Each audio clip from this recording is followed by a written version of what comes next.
Why do we never get taught how to have a thriving relationship? Why we don't, I'm not sure. I do believe that we focus primarily on what we consider to be hard skills. So Mm, when we go to school, we learn how to do math and science and all of these things that are supposed to prepare us for the workforce. And all of those relational skills, emotional intelligence, those are things that we're just supposed to figure out ourselves or learn from our parents. And unfortunately, we don't. So, why society is set up that way, I'm not sure, but it absolutely isn't serving us the fact that it is.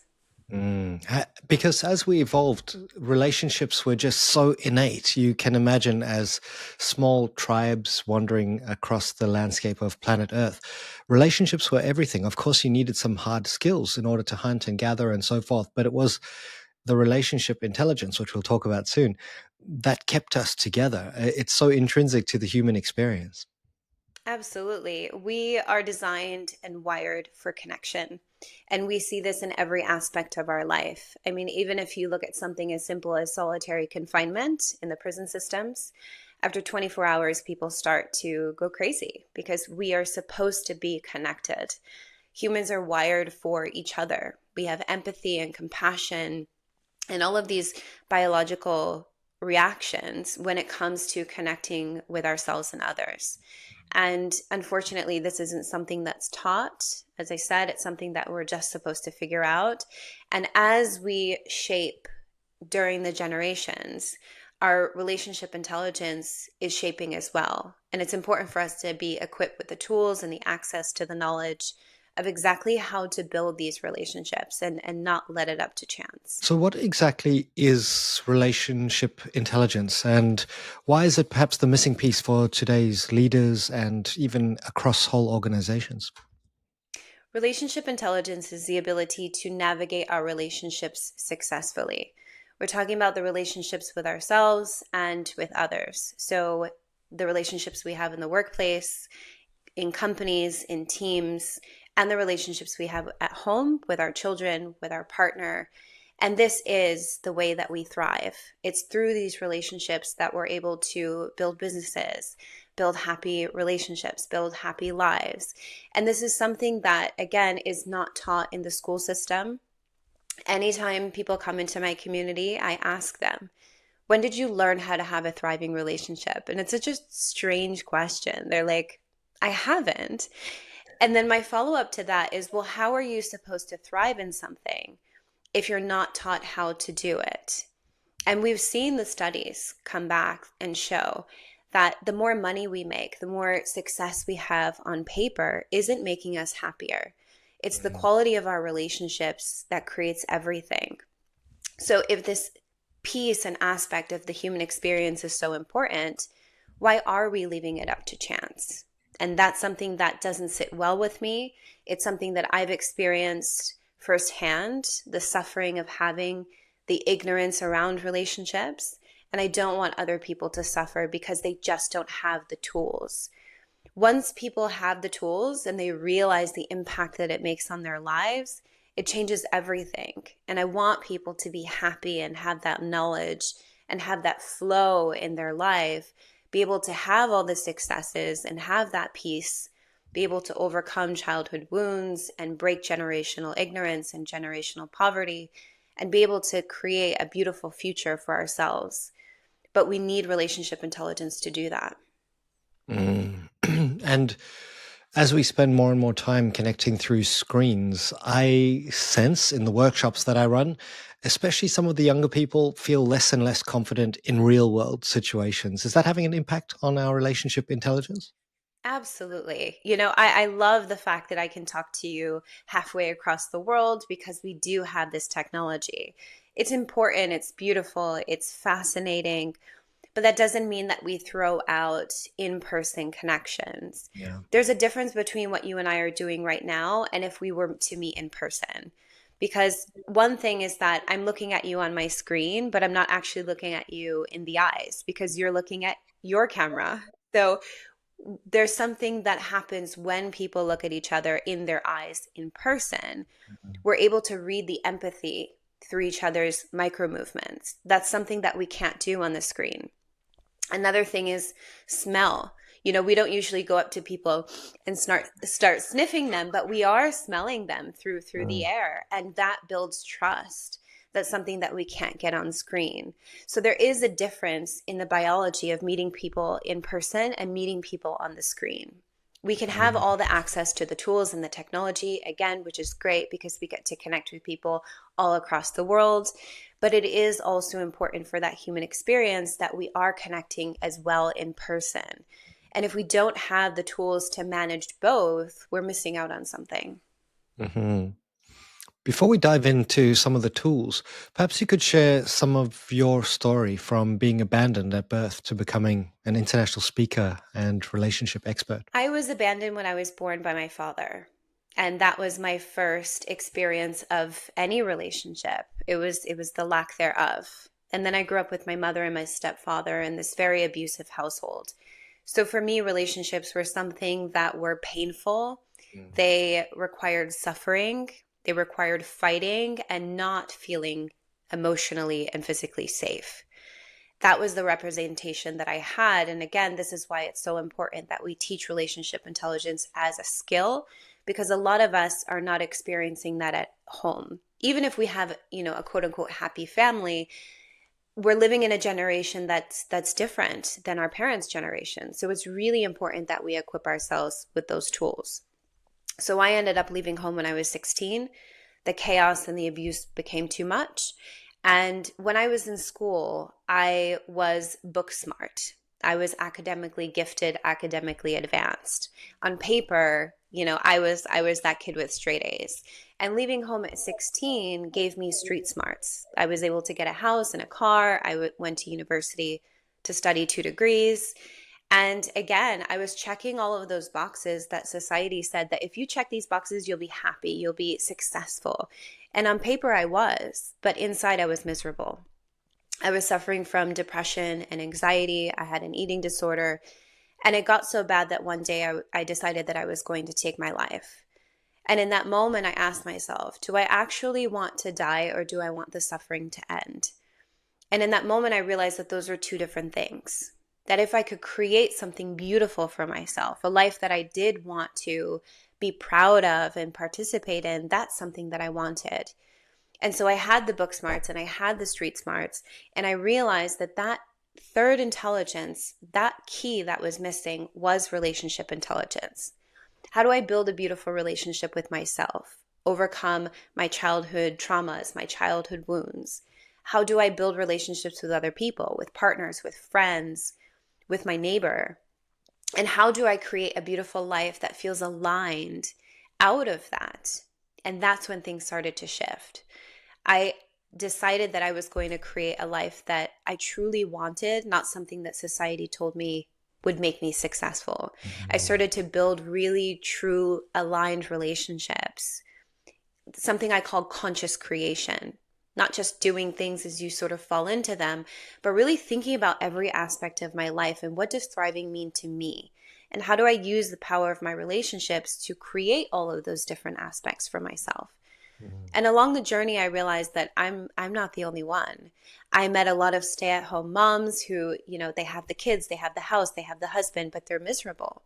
I met a lot of CEOs that are running multi-million dollar companies who on paper are really successful, but when they go home, they're crying to themselves.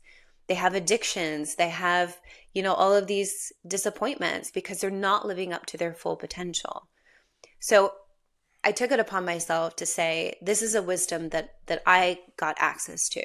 This is a wisdom that I've sort of packaged in order to make it very digestible for people to understand. Because a lot of us don't have 4 years to go to, relationship intelligence university.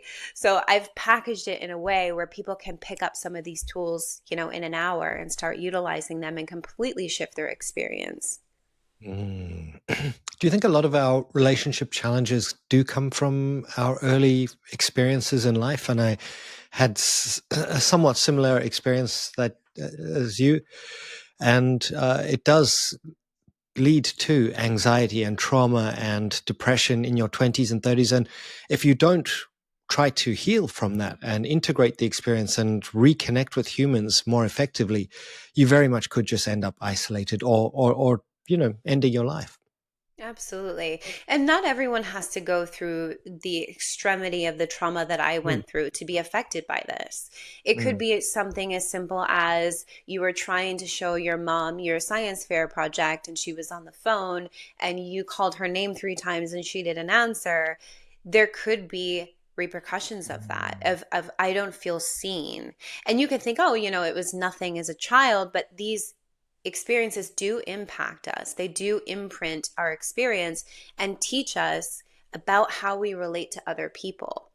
And there are certain keys that we need, certain skills that we need in order to thrive in our relationships. And if we're not taught how to do these things in the modern day world to adapt to the society that we live in, we are going to suffer. A lot of people don't know how to communicate. We talk all the time. In our romantic relationships, we talk all the time. We're arguing all the time. At work, we send 500 emails a day. We have 10,000 meetings. But are we actually communicating? And what does communication look like? It's not just talking and half listening.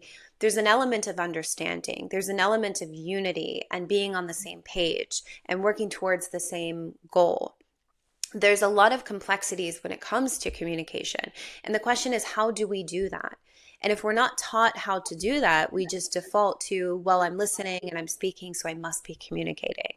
These are skills that we need to have with the end result of a win-win situation for everyone in every circumstance. That unity, that connection, that's what gives us the success that we're looking for.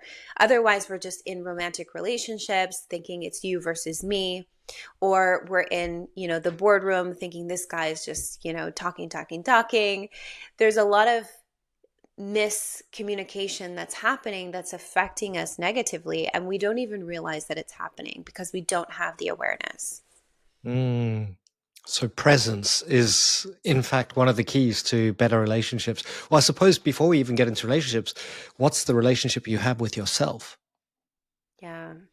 Mm. Yeah. I mean, is that an important area for people to work on? Is just maybe letting go of some of the self-critical thoughts, and it's that inner work that probably helps you shape better relationships in the outer world. Absolutely. Our relationships start within. Mm, And a lot of us think, oh, self-love, it sounds so hippie, so fluffy.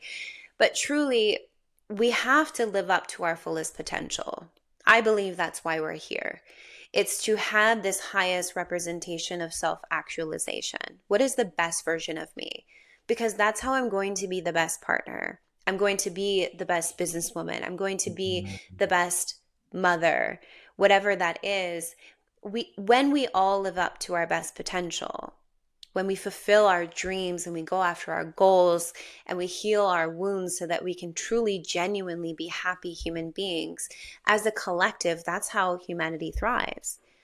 We suffer when we're all scorned, when we're all defensive, when we don't feel safe, when we're attacking each other because of fear, because of insecurity, because of threat. That's when things start to fall apart. And that's when humans have war and insecurities and we fight and we do all of these things, trolls on the mm, internet, all of mm, this stuff comes from us not feeling safe and us not feeling seen. Humans, we're so different in the way that we express ourselves. We can have different haircuts, different sexualities, different religions. That's wonderful. That's the fruit of life. That's what makes mm, life so interesting. But when we look at the core of a human being, we all have the same basic human needs, which makes it really easy to connect once we take off all of those insecure levels. We all want to feel seen and heard and respected and loved and understood. We all want that. And we express it in different ways. I can express those emotions and those necessities by killing someone.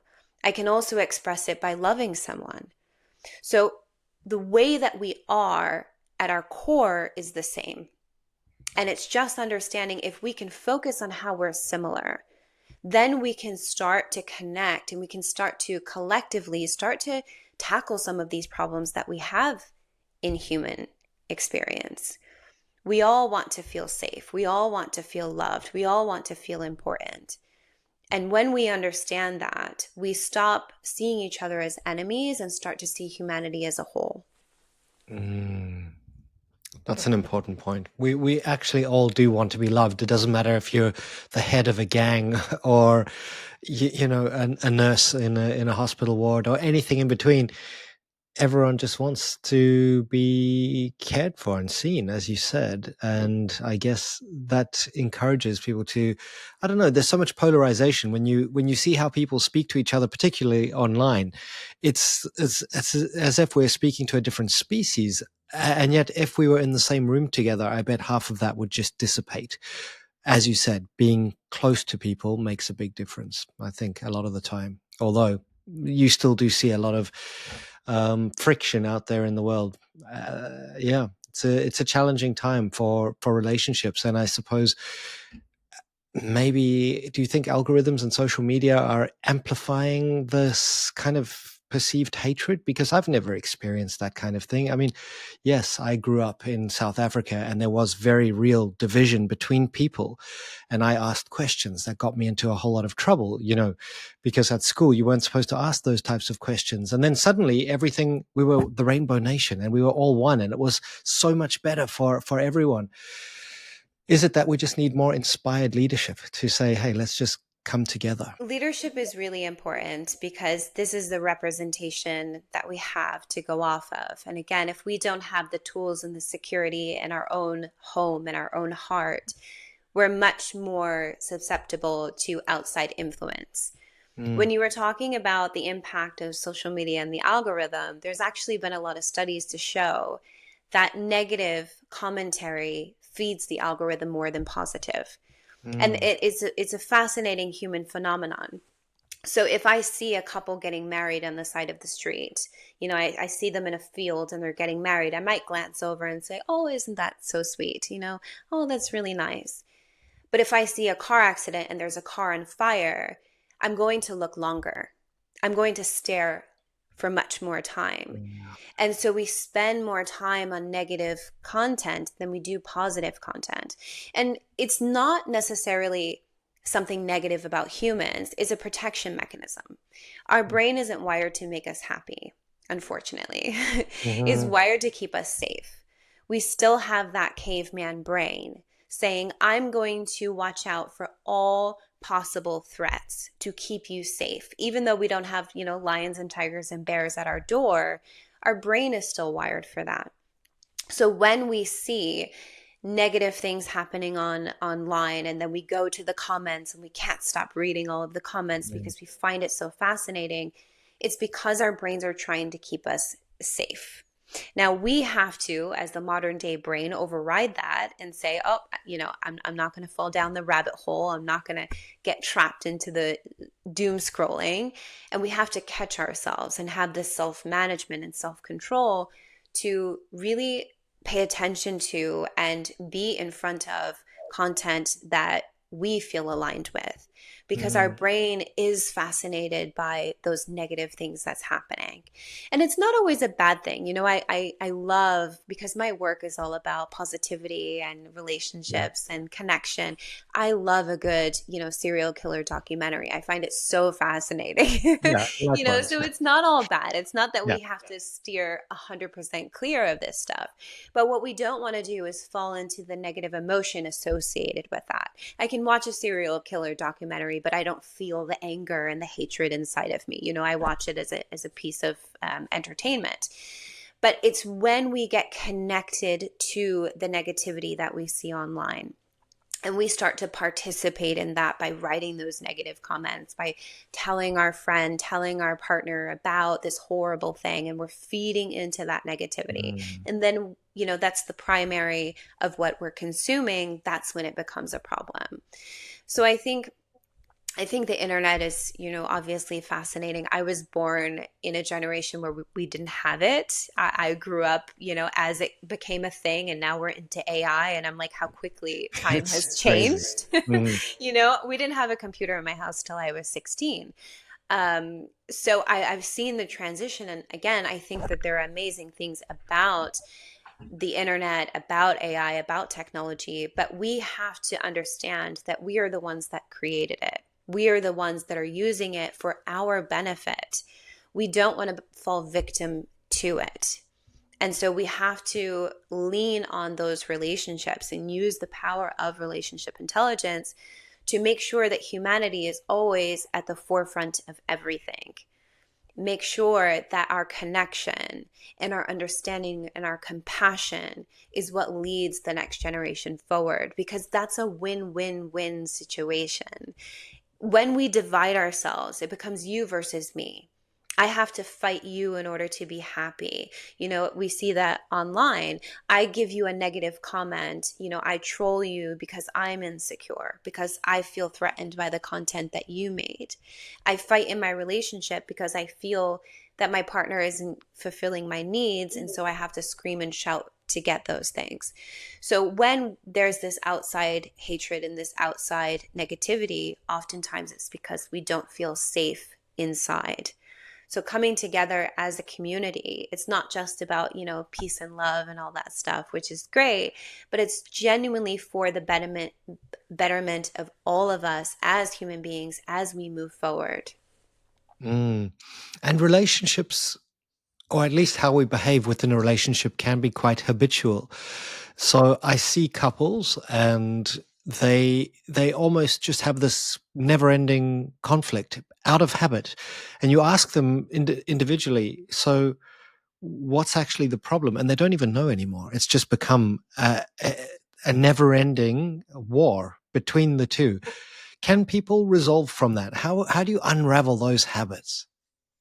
Not only can we have to. Yeah. It's a necessity, because the future of relationships is 100% fight free. And this sounds very radical. People, they can't believe that these words are coming out of my mouth, because we've been always taught the contrary. Fighting Mm. is normal. It's inevitable. If you don't fight, it means that you're not connected. You're keeping secrets. If you don't fight, it's because you're not saying things, that you're keeping things to yourself. And the truth is, I ask people, what benefit does fighting have in your relationship? Mm. And they typically say, well, we express ourselves, we make ourselves heard, I get what I want, we resolve conflict, we bring things to the table and we work through them. And my question is, can you have all those benefits without the actual fighting? Without the name calling, the resentment, the anger, the frustration? Can you have the benefits without the consequences? And the answer is yes.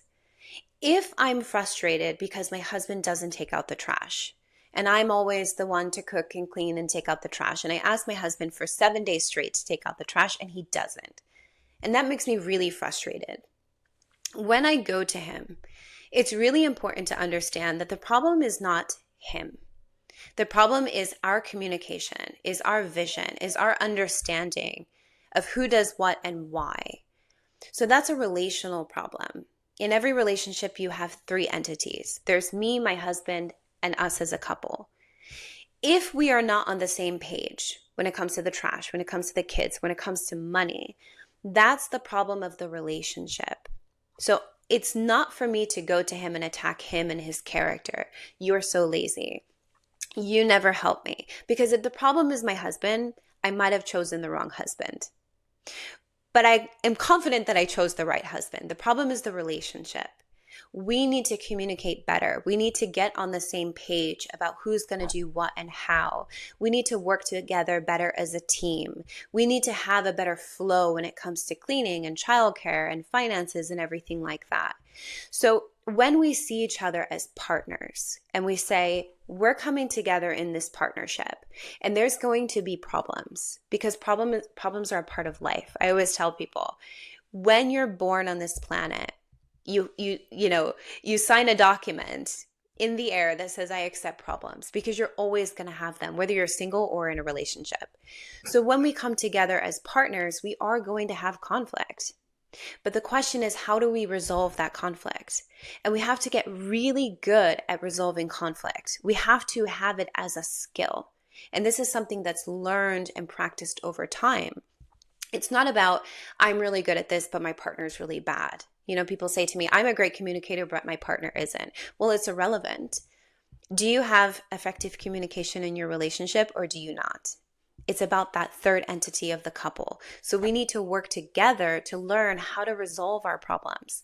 Because today the problem can be me. Tomorrow the problem is my husband. The next Mm. day the problem is the economy, the politician, the job loss, the pandemic. So it's irrelevant of who does what. And this takes away that you versus me. It's us versus the world. So when we learn partnership and we learn to work together and we get really good at solving our problems, it doesn't matter what the problem is because we come together as a team and we have a strategic way to go from problem to solution without any of the resentment, without any of the frustration. And it starts by creating a safe space. When you go into problem solving, a lot of times we're doing this over text. We're doing it, before my husband runs out to work. I do it, I'm coming to him already like, I'm going to tell you off because how dare you do this to me? We're putting the gloves on. We want to go into conflict, creating that safe space and saying, what is the best outcome? And the best outcome isn't for me to put my husband down and tell him how lazy he is and let him know how disappointed in him I am. The resolution that I want is that I want to have a happy marriage. I want to have a happy home. I want to have a clean home. I want to have an organized home. I want to feel relaxed and feel like there's flow with all the things that we have to do in our home. And if I ask my husband, he's probably going to say that he wants the same thing, Mm. right? So we're already starting off the conversation on the same page. The question is, how do we get there? So that's when we work together as a team. It's not you versus me. I need to get you to agree with me. I need to get you to do something for me. How can we do this together? Because it could be that I have so much on my plate that I'm asking my husband to help me, but maybe he has so much on his plate, he keeps forgetting. Mm. Whatever reason, it's just not working, and we need to come together and figure this out together. And when you feel genuinely that me and my partner are partners, we're on the same team, we're working together, we're genuinely in this together, and we're willing to do whatever it takes to work through it, that's when you let your guard down because you feel safe. You don't Yeah. feel like your partner is trying to sabotage you or trying to, do something on purpose. That's when that compassion and that empathy comes in, and you can be like, okay, this is frustrating because the trash is starting to stink. It's frustrating, but I feel that trust that we're going to get through this, and we're going to get through the next problem and the next problem and the next problem and the next problem. So I'm cool. I'm relaxed. I love the idea of the three entities. It's me, you, and us. And it makes me wonder whether couples may, in the beginning stages, maybe not too soon, ideally when it starts getting serious, should define that vision for the relationship, or at least some values for the relationship. What is it that we value together? And then you can always fall back on that rather than it just being ambiguous and we never know what the other person's intent is or what they value. Or you kind of, and I say this having just written a book called Start with Values, but I think that that might really help people at least feel as if there's a common platform for the relationship. Absolutely. That is your guiding light. And when most couples are fighting, or they have infidelity, or they have miscommunication, frustration, anger, resentment, it typically stems back to the fact that they don't have a common vision. Mm. There's a couple that I worked with a few years ago, and the husband was out working and the wife was a stay-at-home mom. And during the pandemic, the husband had fewer hours at work, and so the wife picked up some hours and was doing some part-time work. And she said to him, "Well, now that I'm working, can you help me out in the house and with the kids?" And he said, "No, I'm a man. I don't do that." Mm. And my personal response and my professional response were a little different. Mhm. My professional response, which is why I'm here, is he has the right to believe that. He has the right to believe in Mm. his relationship that it works however he sees fit. The problem is he's with a partner that doesn't agree with him. So if he was with a partner that said, I'm a woman, I do all the cooking and cleaning. And he says, I'm a man, I don't cook and clean. Well, then they're compatible. That's great. That's not how it works in my family. But if that's how they want to create their relationship, good for them. The issue is she doesn't believe that and he does. So they don't share that common vision. Relationships are so fascinating because they've changed more in the last 50 years than they have in the last 5,000. We have Mm. more freedom than ever to create whatever it is that we want. Our relationship can look however we want it to. We can have children, not have children. We can get married, not get married. A man can stay home and cook and clean, and a wife can go out and be a CEO. We can create whatever it is that we want. But with that comes the responsibility to decide together, what does that relationship look like? Who's going to do what? How are we going to structure this? What is this going to look like? And what life are we creating together? So I work with something called power couples, which isn't, the Hollywood version of that. Although if you want that, great. But it's using the power of your relationship to create a life that you love. So Mm. when you get into relationships, it's not only a nice to have, it's essential to have a vision. Because there isn't men are supposed to do this, women are supposed to do this, couples are supposed to do this, married this, girlfriend that. There is no supposed to. And we've leaned on that for so long because the law told us what we were allowed to do. Now we can create anything. And so the freedom is fantastic, but we have to go into relationships and say, these are my values, these are my boundaries, these are my expectations. What about you? Are we Mm. compatible? Because compatibility isn't just, oh, we both like tennis. We both like scuba diving. Like, that's great. But how are you going to structure your home? How are you going to structure your life? When it comes to infidelity, in the past, we used to say, oh, well, sleeping with someone is having an affair. Now we have questions like, what if you subscribe to someone's OnlyFans? What if you have Mm. lunch with someone? What if you like too many pictures on someone's social media? What is crossing the line? And the truth is that line is set by you. We have polyamorous couples who say it's okay to sleep with other people. We both agree to that. So in that relationship, it's perfectly fine because they both agreed. Other couples say, I don't want you to even look at other women. And again, you get to choose what those boundaries are, but they have to be decided, they have to be agreed upon, and from a genuine place. Infidelity can be completely eradicated 100% if people were genuine and they felt safe.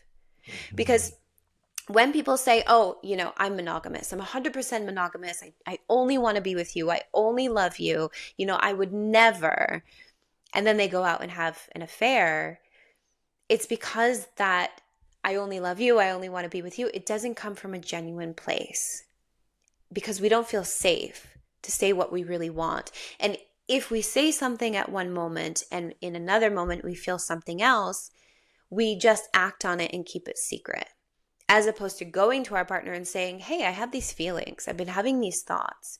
Let's work through this. Let's see what we can do to navigate this." So it's Mm. really important that we have those shared values. And those are things like, what if I have an urge to be with someone else? Or what if I'm feeling unsatisfied in this relationship? Can we talk about it? Is communication important? Is that safe space important? Do we value these things? Do we value transparency? My husband and I, we talk about everything. Even those things that are like, uncomfortable, or I don't want to say it. We've created that space where I can literally say anything to him. I can tell him, today you really, really drove me crazy. You really drove me crazy. You really got on my nerves. And he's like, okay, tell me more. And it's not to say that he's like, I drove my wife crazy, because it's all a perspective. Yeah. But I can say that and we can work through it, whatever that is. Because it could be that, today he drives me crazy, tomorrow I drive him crazy. That's just called life. And relationship intelligence is about the navigation of all these things that come up without having to hide and have secrecy and get stuck. We fight when we get stuck. It's just about having this ease and this flow of being able to navigate everything that comes our way. Can we apply the same principles in the workplace? So if I'm a leader or an entrepreneur and I've got a team, and especially when a business goes from the startup to scale up kind of phase, relationships change. What used to be a close knit small group starts to become diffused, and some of the relationships change and people leave. How can you apply relationship intelligence in the workplace? It's essential, absolutely essential, because workplaces are human places. And you can have all of the book smarts in the world, as I did. You can be able to tick all the boxes. You know technology, you know marketing, you know sales, whatever it is that you got hired for. But recognize that you're not in that company alone. Mm, There are other people around you, and the company is made up of multiple people in multiple departments.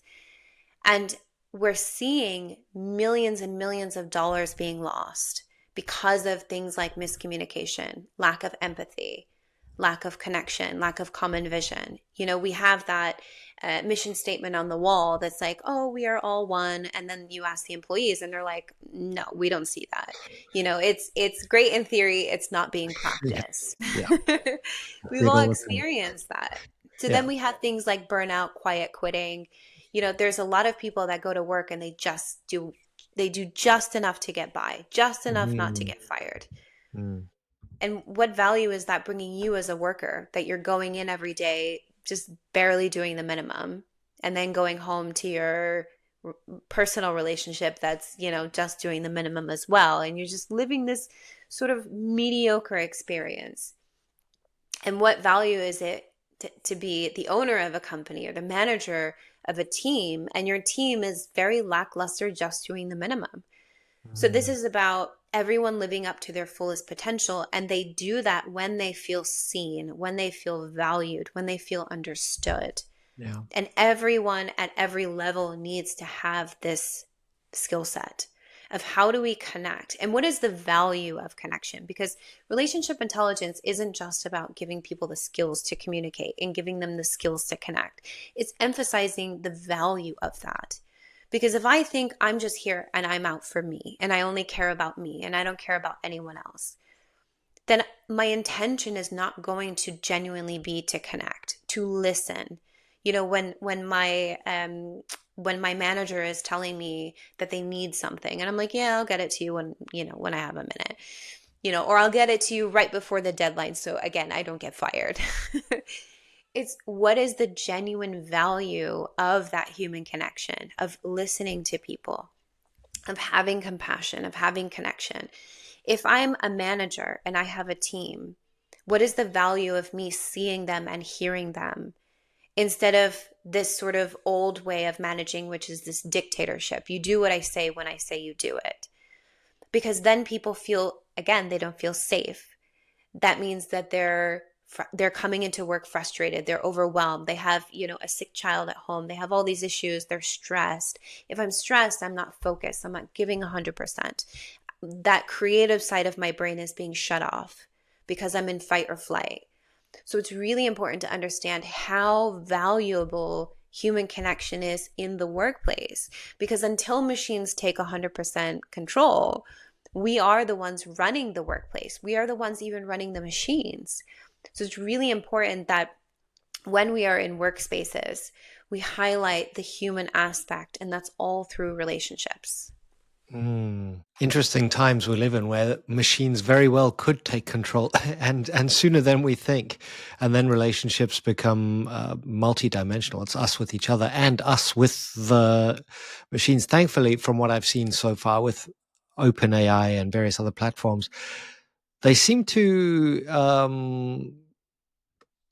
I don't know. They seem to have a level of empathy. It's just I don't. It's not real because you're talking to a server in a data center, but they certainly do seem to have human interests at heart. Do you have any thoughts about humans in the age navigating this fledgling age of AI? Yes, AI is a representation of us. True. It's the collective data that we have provided it.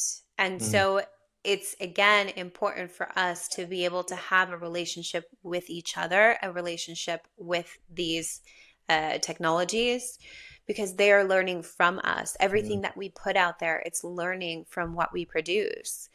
And it's important for us to be able to understand that we've created these algorithms and we've created these platforms to serve us.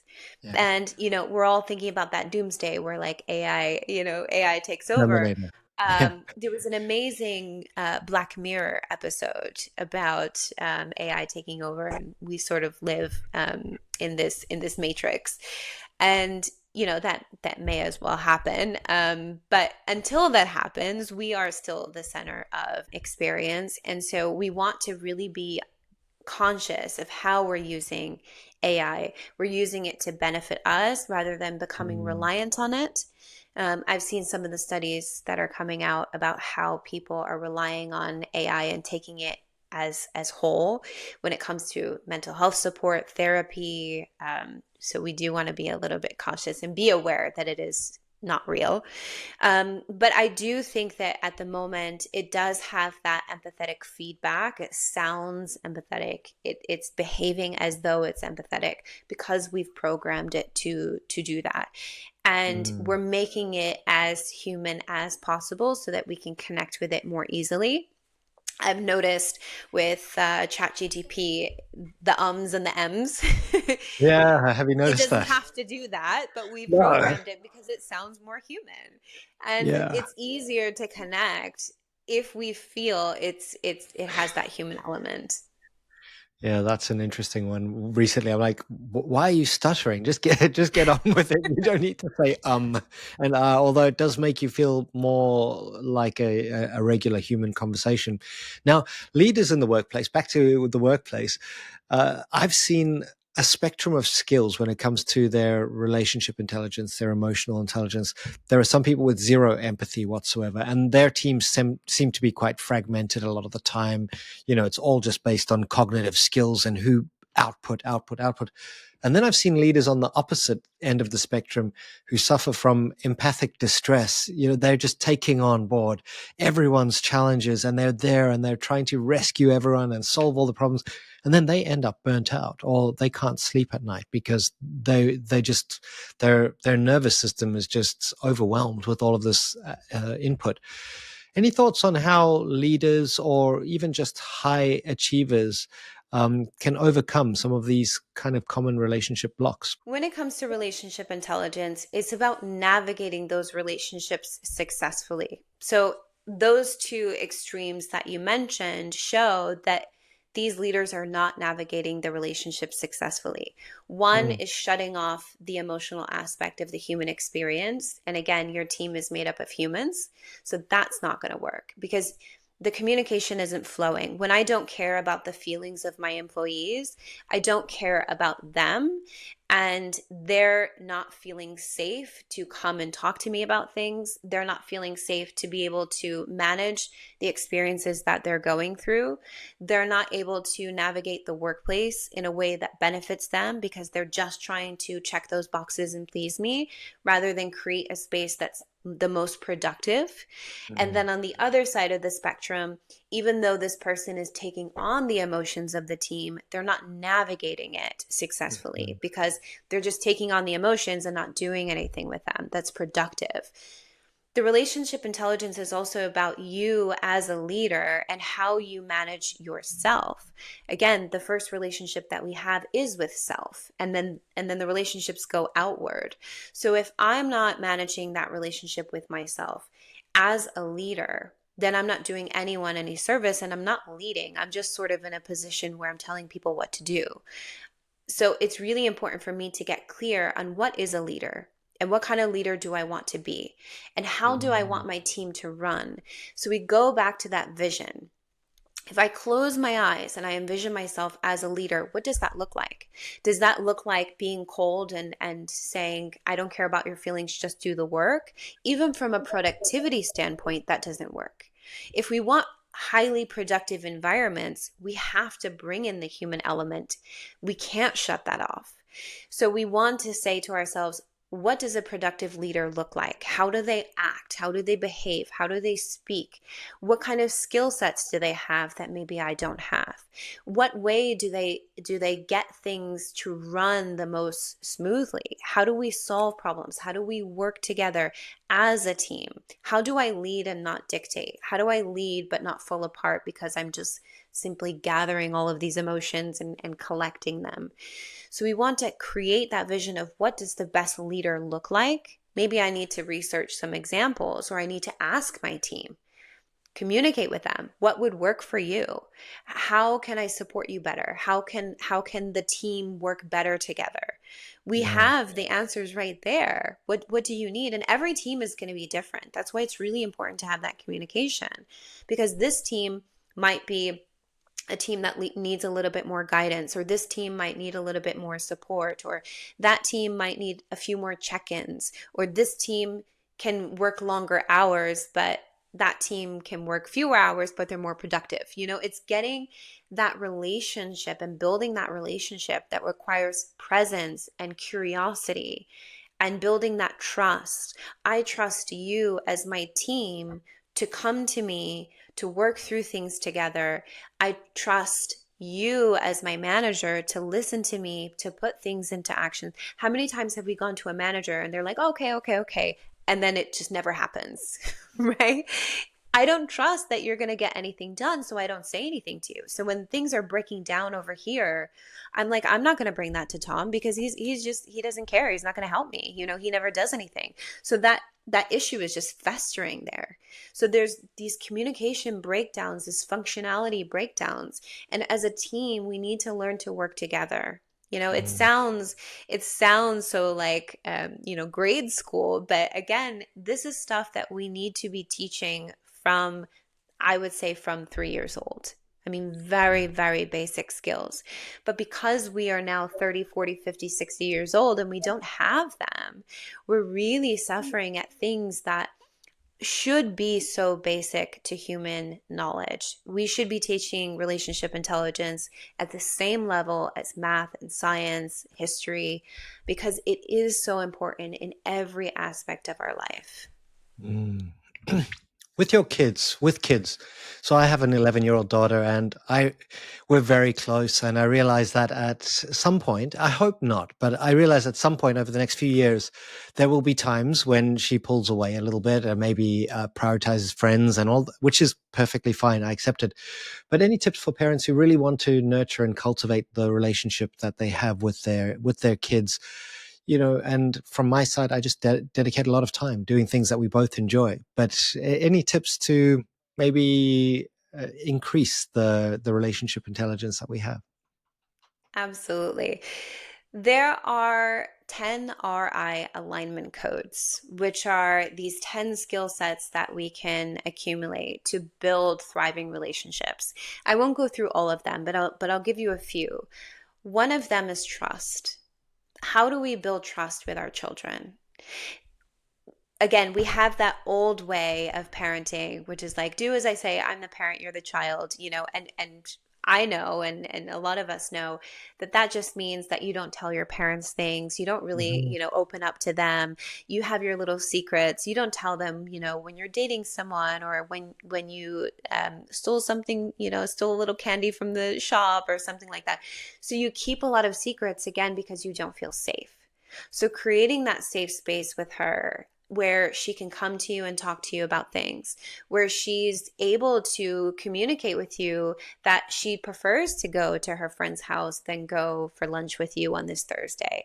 But it's not to say that she doesn't want to maintain that relationship with you. It's just, that day she really, really feels like hanging out with her friend. So keeping that communication strong and keeping that trust really strong to say, you can come to me to talk to me about anything. I'm here for you. I care about you. That trust that you're not just her parent, but you're her person.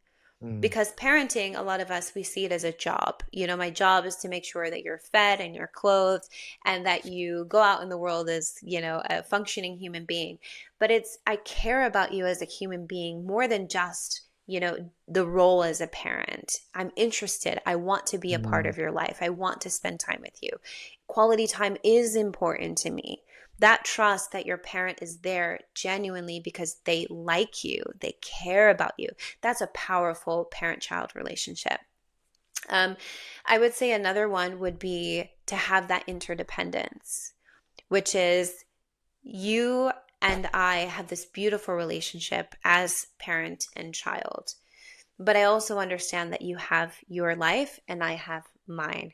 And the quality of our individual lives also enhances our lives as parent and child.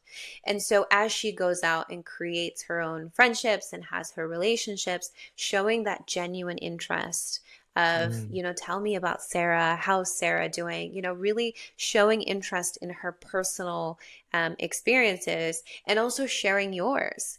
Today I was on this podcast and I did this thing, and building that genuine interest for your individuality is also really beautiful. Yeah. thank you. Yeah, that's great to hear, and it's a lot of what I what I do intuitively, and I think it's just a case of building that. But I also like the idea of just really acknowledging that when there's no compulsion to do what I want you to do. I want you to live your life at the same time, but I'm curious and interested in what it is. That makes a lot of sense. So, in wrapping up, what does it mean to live a truly thriving life, and how can we create that in today's world, which for many is high pressure? I believe the reason we're here is to live to our fullest potential. And it sounds individualistic because it's like, oh, just be the best version of yourself. But that is how we truly thrive as a humanity. Hmm. Because when we are all living to our fullest potential, we let go of the fear and the anger and the resentment, and we do come closer together as humans. The reason why we fight and we have again the trolling on the internet and the wars and all of these things is because we are not living to our fullest potential. There's the fear and the resentment and the anger. So thriving is whatever you believe it to be. It's wherever you feel that safe space is, when you feel like you are the best version of yourself. And this isn't, as society tells you, just about making a lot of money, just about being really successful, about being famous, whatever it is. It's about, how do I feel the most safe? How do I feel the most connected? How do I feel like I'm showing up every day as the best version of myself? And that is through that ease and that safety of, I don't have to put on a mask every day and go out there and just do what I think I'm supposed to do to be successful. I'm living to my fullest potential by learning about myself, by loving myself, by working through any blockages that I have. If I find myself arguing in my relationship with my husband, I want to really see what within me needs to be worked on, because I'm part of that argument. So, what within me needs to be healed, needs to be worked on. I need to have that introspection. And through that transformation, through that journey, I will become the best version of myself and start to live to my highest potential in my work environment, in my personal relationships, in my relationships with my children, whatever that is for you. And when you feel that sense of relaxation because you've healed through the trauma, you've healed through the resentment and the frustration, and you have these tools to navigate these relationships that you have successfully, that to me is thriving. That's where the happiness, the true genuine happiness lives. Really, thank you so much. Where can people go to connect with you, find out more about your work? I would love for people to come to my Instagram. It's at Railey Molinario. I have tons of tips and tools on there. And if you DM me the word blueprint, I will send you my free masterclass for having these tools and building these thriving relationships. Thank you so much. Everyone, do check out the links. They're in the show notes. And again, thank you so much for your time. I've learned a lot, and that was a fantastic conversation. Thank you so much. I appreciate it. Thank you all. We'll see you in the next episode.